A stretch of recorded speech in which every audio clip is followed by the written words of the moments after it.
Participante da primeira edição do CNA Jovem, Programa de Desenvolvimento de Liderança do Sistema CNA-Senar, Antônio Moreira Barroso Neto escolheu um tema relevante para a região Nordeste no seu projeto de doutorado, realizado na Universidade Federal do Ceará. O trabalho tem como foco o melhoramento clássico da cultura do feijão calpi, popularmente conhecido como feijão de corda.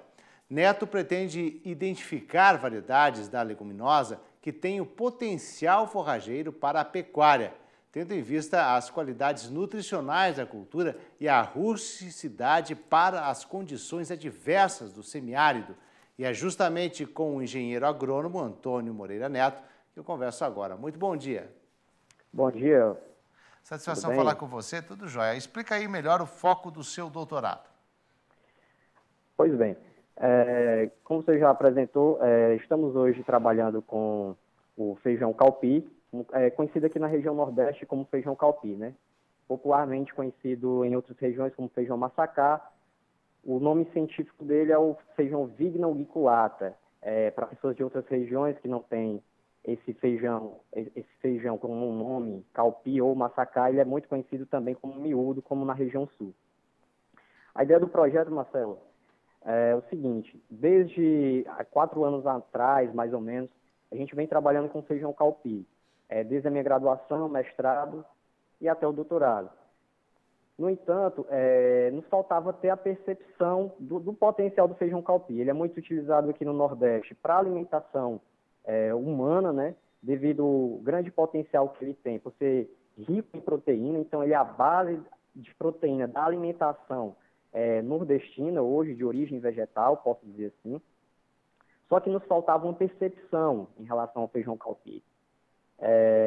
A gente sabe que ele hoje é utilizado em vários arranjos produtivos, da agricultura familiar até a agricultura patronal.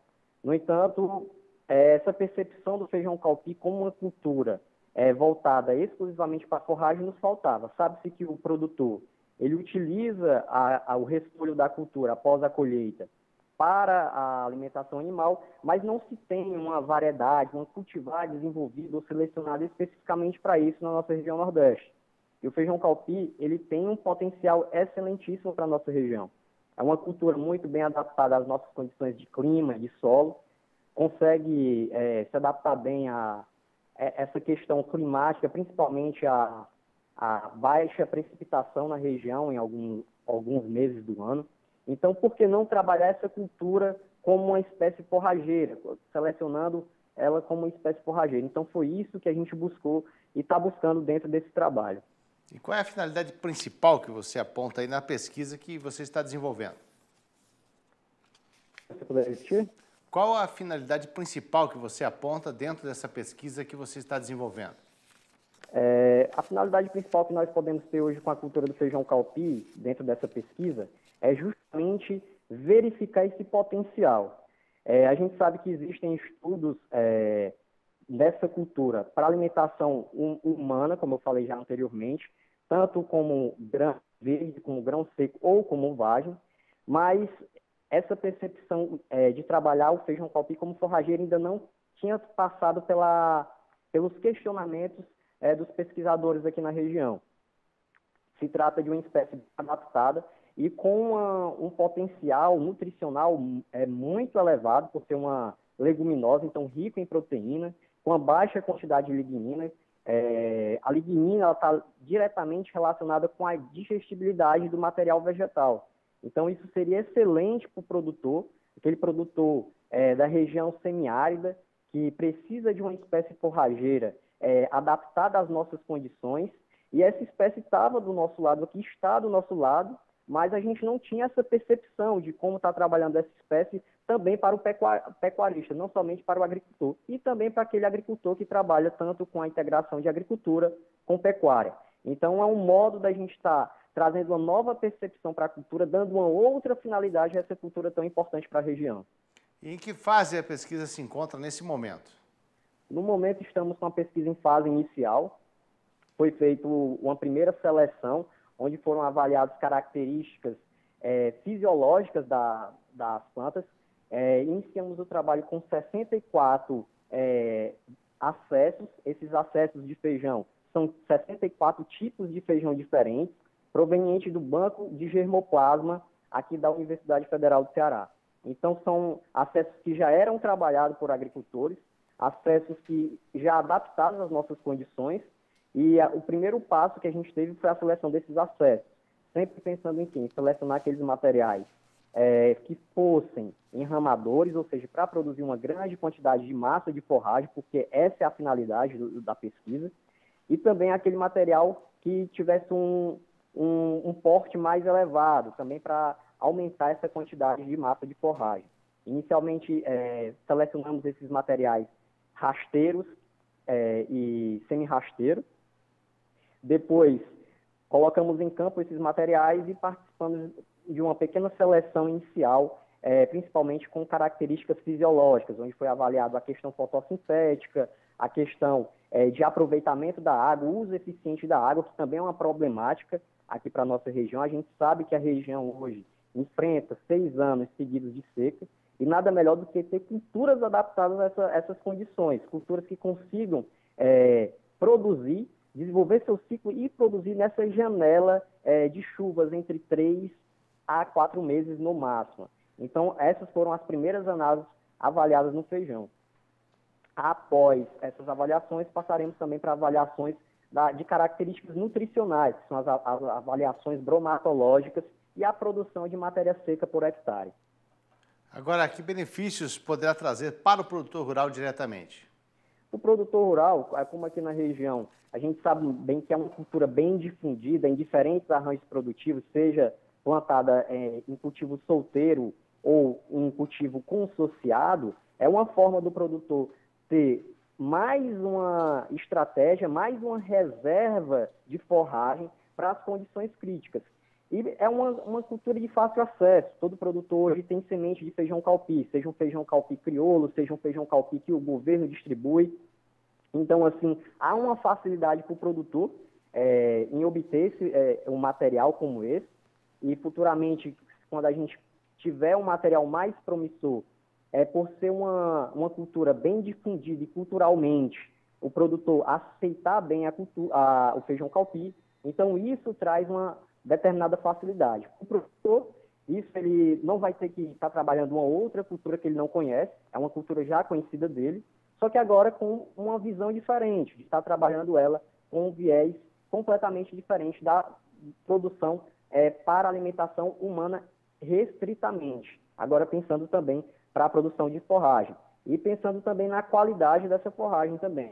A gente já tem buscado na literatura, já conversando com alguns pesquisadores, e a gente percebe que se trata de uma espécie rica em proteína, isso todo mundo já sabe, é bem difundida por isso, e também uma espécie com uma quantidade de lignina baixa, grande quantidade também de carboidrato, então é uma espécie que tem um grande potencial para estar sendo trabalhado como forrageira para o produtor rural do semiárido nordestino.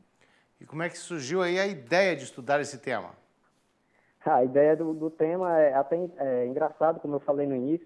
A gente já trabalhando com feijão calpi há 4 anos, uma espécie bem difundida na nossa região, só que nós nunca tivemos a percepção desse potencial. Então, assim, por eu ser um pouco curioso e assim ser filho de produtor e ver as dificuldades que a gente vê no campo de ter uma espécie forrageira adequada, adaptada às nossas condições, que tenha um potencial nutricional elevado, sempre me questionei por que não usar o feijão calpi também como um potencial forrageiro. A gente sabe hoje que a gente tem uma leguminosa muito difundida, completa, que é a soja, que é o carro-chefe do Brasil hoje, e a soja ela é utilizada tanto para alimentação animal como humana.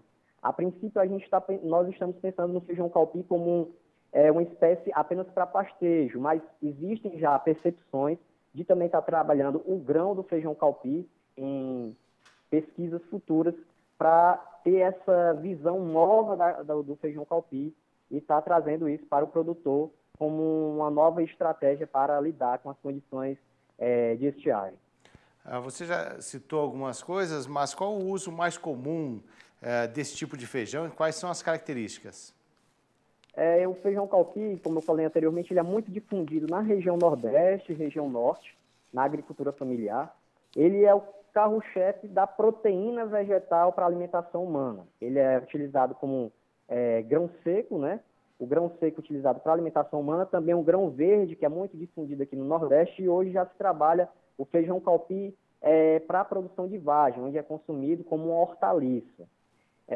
Na região centro-oeste, difundido principalmente nos cultivos de entre-safra, então é uma cultura adaptada às nossas condições, com características de rusticidade. A espécie, quando chegou aqui no Nordeste, por volta de meados de 1500, ela se difundiu bem no Nordeste, se fixou bem justamente devido às suas características. A origem dela é uma origem africana, ali do centro-oeste da África, então é uma espécie bem adaptada às condições de clima, solo, não tão exigente às condições de solo. Então é uma espécie que já traz benefícios para o produtor, e com essa nova visão para a pecuária também pode trazer novos benefícios. E o feijão calpi já é utilizado como forrageira em outros países e regiões? Nós, como pesquisadores, quando fomos levantar toda a literatura e buscar essa nova percepção do feijão calpi para a produção de forragem, conversamos com alguns pesquisadores de renome aqui do Nordeste, na cultura.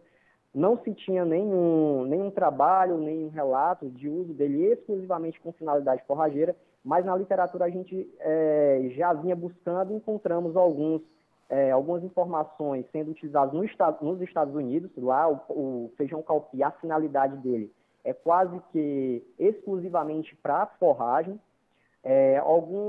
Algumas citações na literatura também falam na Nigéria, mas assim como aqui no Nordeste brasileiro, pouco difundido. Nos Estados Unidos ele é bem difundido para essa parte de forragem, apesar de não existir assim, pesquisas mais aprofundadas para a seleção dele. Aqui no Brasil, só para complementar, aqui no Brasil, incrível que pareça, nós descobrimos, em contato com alguns pesquisadores do Rio Grande do Sul, e buscando literatura também, que ele é bem difundido entre pequenos produtores no Rio Grande do Sul para forragem, mas não há uma pesquisa ampla para a seleção de materiais promissores para a nossa região aqui do Nordeste, o semiárido nordestino. Agora, é importante termos lideranças jovens do agro no setor acadêmico também? Com certeza. Eu acho que o CNA Jovem ele trouxe essa visão, quando eu participei do CNA Jovem, de que o agronegócio é um setor multidisciplinar, um setor bem complexo. Nós não somos os grandes produtores hoje batendo recordes de produção, como agora mesmo, nesse ano, no nosso recorde de safra de grãos, não simplesmente com a visão apenas da política do setor, não apenas com a visão restrita à comercialização de produtos, mas uma visão holística. Hoje o Brasil tem se destacado porque dentro do setor há profissionais que vêm desenvolvendo trabalhos dentro da parte acadêmica, dentro da parte de política do setor, e isso traz sim uma importância a ter jovens lideranças dentro do setor acadêmico, até porque lá é onde será o pontapé inicial. Eu costumo dizer que ao nosso setor, a agropecuária como um todo, o agronegócio como um todo, tem essa complexidade, onde tem que se ter lideranças capazes de ter percepções e visões diferentes desde o momento que o produtor semeia aquela semente, pensando até na exportação para grandes nações, como é feito hoje. Nós temos até foto do grupo do CNA Jovem que você participou, né? Então, gostaria de saber de você que contribuições a experiência de ter participado do primeiro projeto aí do CNA Jovem trouxe e está trazendo aí para a sua vida. A princípio, quando fui selecionado a participar do primeiro CNA Jovem, eu percebi que havia uma necessidade na minha formação. Tinha participado de várias partes da estrutura acadêmica dentro da universidade, filho de produtor, sempre com contato com o setor em campo, mas faltava algo além, que era essa questão de desenvolver lideranças. E desenvolver lideranças foi isso que me trouxe como diferencial dentro do CNA Jovem. É pensar diferente. Um líder ele tem que pensar além, ter visão que muitas vezes outras pessoas não vão ter. E o CNA Jovem mostrou isso, que nós, como jovens, podemos impactar em diversas áreas do setor agropecuário, seja na área acadêmica, seja na área institucional, sindical. Isso veio agregar muito para a minha formação como profissional, até essas novas percepções do setor e buscar, de alguma forma, como você pode contribuir para com o setor. De que forma um jovem pode ter novas percepções, novas visões, através de uma liderança para estar desenvolvendo o setor agropecuário como um todo e desenvolvendo o nosso país, já que é o nosso carro-chefe. Tá certo. Eu agradeço a participação do engenheiro agrônomo Antônio Moreira Neto. Muito obrigado. Tenha um bom dia. Obrigado. Bom dia.